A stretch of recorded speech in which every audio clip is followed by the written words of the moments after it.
Welcome to WeLearn, Virtual Learning Network. This is session number 26 of the subject India Earliest Times to the 8th Century AD, and the chapter is Art and Architecture. Topics to be covered are Introduction, Background, Architecture, Sculptural Art. Introduction. Works of art which were related to work processes of daily life and which were not exclusively produced for a privileged group of society were many. They are found in the forms of rock paintings, terracotta figurines, toys, etc. Gradually, works of art manufactured by specialist craftsmen came to be produced for exclusive purposes. The Mauryan period witnessed production of splendid specimens of art by the state.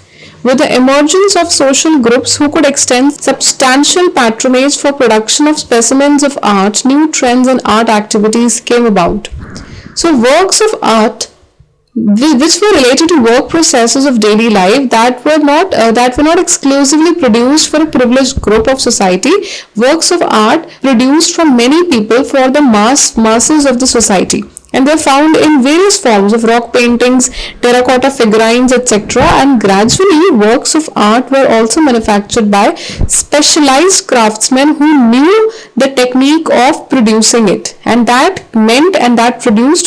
was produced for exclusive purposes.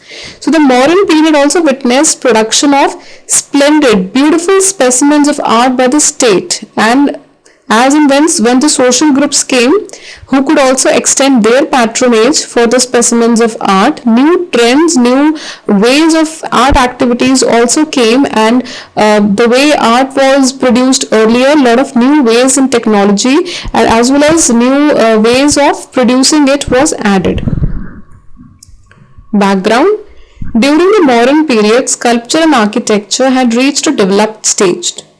The Ashokan pillars, the animals and carvings on the pillars all represent mature art forms. So during the Mauryan period also, sculpture and architecture, it had reached a developed stage. And the Ashokan pillars, the animals and carvings on the pillars, that also represent mature art forms. A unique feature of the specimens of Mauryan art fashioned in stone is the polish and the smoothness. Glassy surface not to be found during any other period. So during the Mauryan period, the glossy surface was found, and the various specimens of Mauryan art was fashioned in the stone. The polish and the smoothness of the stone, that was a unique feature of the Mauryan art, as well as a glossy surface which was not found in any other period. In addition to the animal figures, the most famous piece of art is the figure of Yakshini from Didarganj, Patna. This superb art piece tells us about the hairstyle, ornaments and dress of women during that period. So the figure of Yakshini from Didarganj, this famous art piece tells us about the dressing style as well as the hairstyle of the women during that period. Architecture. The architecture of this period can be broadly divided into two categories: residential structures and religious monuments. Under the first category, we have very few surviving monuments, since in this initial phase they were built of perishable materials like wood. However, a number of monuments have survived and unearthed through excavations which came under the second category. So religious monuments, they survived on unearthed excavations, and the residential structures, they were basically in the initial phase they were built of perishable materials like wood. Residential architecture, we get similar kind of information for this period also. For example, the Milinda Panha describes a city with moats, ramparts, gatehouse towers, well laid out streets, markets, parks, lakes and temples. So we have like similar kind of information for this period.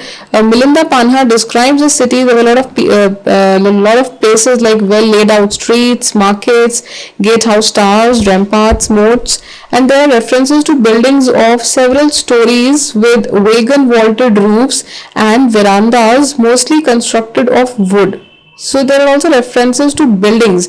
The buildings had several stories with wagon vaulted roofs, and verandas were also constructed of wood. This description to an extent is corroborated by archaeological sources as well. And however, in the countryside, not much change is noticed in architectural style or types of hutments. So in the rural areas or in the countryside, not much change was noticed in the way buildings were designed and the way architectural style was there. And in the hutments also not much change was found. Temples and towers. For this period, we have very insufficient data on temple structures from excavations. The earliest known temples for this period are the temple at Jhandial, Taxila, the Sanskarshna temple at Nagari, Rajasthan, the temple at Besnagar, Madhya Pradesh, and apsidal temple at Nagar Junakonda, Andhra Pradesh. Stupas. The practice of preserving the remains of an important personality below accumulated earth was long in existence. Buddhist art adopted this practice and the structure built over such a site was known as stupa. So, the practice of preserving the remains of an important personality was also accumulated below the earth, and the Buddhist art adopted this practice and the structure built over such a site that structure was known as stupa. According to Buddhist sources, the remains of the Buddhist body were divided into 8 parts and placed under the stupas. These during the time of Ashoka were dug out and redistributed, which led to the construction of other stupas, the sacred places of Buddhism. So stupas were that sacred place of Buddhism. Rock cut architecture. Both the Buddhists and the Jains cult chaityas and viharas as places of worship. Most of the major chaityas and viharas of this period were built in western and eastern regions. The general features of these chaityas are they have a long rectangular hall ending in a semicircle at the rear end. This long hall is internally divided into a nave and apse and 2 side aisles. The aisles are separated from the nave by 2 rows of pillars. Sculptural art. Sculptural art cannot be separated from architecture because sculptures form part of a total complex. Sculptures form part that of a total complex like a stupa or a chaitya. So sculptural art cannot be separated from architecture because they form a part of the total complex. When single images were fashioned, they too were generally housed in viharas or were located at religious centers. In this period, we notice the development of regional or local styles or schools and creations of sculptural art. Gandhara and the Mathura schools developed in the north, while in the south, Amravati was the major early center in the lower Krishna Godavari valley. So the main centers of the sculptural art were the Gandhara and the Mathura, while in the south, Amravati was the major center that in the lower Krishna Godavari valley. Gandhara school that is located in the northwestern part of the Indian subcontinent on both banks of river Indus. It included the valley of Peshawar, Swata, Bunur and Bajora. It was ruled by the Akan mines of Iran in the 6th to 5th centuries BC. Later it was occupied by the Greeks, Mauryas, Sakas, Pallavas and Kusanas. Its art, which was mainly Buddhist, was profoundly influenced by Hellenistic art. So the art was purely Buddhist only, but was influenced by Hellenistic art. For example, the depiction of transparent Gamiate draped in Greco-Roman fashion and very curly hair in Buddha idols. So that was depicted. Mathura art. The origin of Mathura art form is traced back to the 2nd century BC. By the 1st century AD, it had not only become a major center of art, but the art pieces of the school were in demand in far off areas. In a time span of nearly 400 years, this school produced a variety of sculptures and other pieces of art for the followers of Buddhist, Jain and Brahmanical faiths. A significant dimension of Mathura art is that it also produced, like Afghanistan and the Kushana period, images of kings and other notables. So the Mathura art also produced images of kings and other notables, as well as in a span of nearly 100 years, a variety of sculptures and other pieces of art were also produced for the followers of Buddhist, Jain and Brahmanical faiths. Amravati art. In the eastern Deccan and the lower valleys of the Krishna and the Godavari developed the Amravati school of art during this period.